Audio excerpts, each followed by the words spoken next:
What's the most absurd disciplinary action taken for something minor? Private Williams got a formal written reprimand and 2 weeks of extra duty for whistling the wrong song during formation. Not for whistling during formation, but for whistling the theme from the Andy Griffith Show instead of a proper military cadence. It started during morning PT when our drill sergeant was calling cadence for our run. Williams, who apparently had that TV theme stuck in his head, started unconsciously whistling along to the rhythm. The problem was, his brain mixed up the cadence with the Andy Griffith tune, and suddenly half the platoon was marching to a 1960s sitcom theme song. The drill sergeant stopped the entire formation and demanded to know who was corrupting military tradition with civilian entertainment. Williams admitted it was him, thinking he'd just get yelled at and told to keep quiet. Instead, the sergeant treated it like Williams had committed some kind of musical treason. The formal charges were written up as conduct unbecoming of a soldier and failure to maintain proper military bearing during physical training. The paperwork literally stated that Williams had introduced unauthorized musical content into official military exercises, thereby undermining unit cohesion and military discipline. The absurd part was the punishment. Williams had to spend 2 weeks doing extra kitchen duty while memorizing and reciting proper military cadences. Every morning at Oro 500, he had to stand in front of the chow hall and perform perfect cadence calls for anyone who wanted to listen.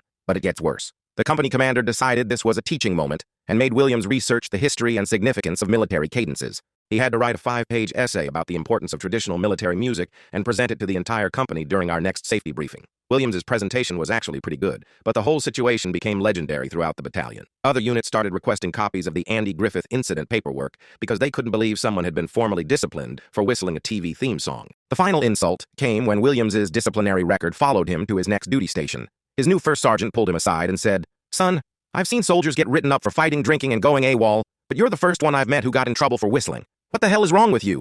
Williams spent the rest of his enlistment known as Andy Griffith, and guys would whistle the theme song whenever he walked by. Sometimes the most minor infractions create the biggest legends, especially when leadership takes them way too seriously.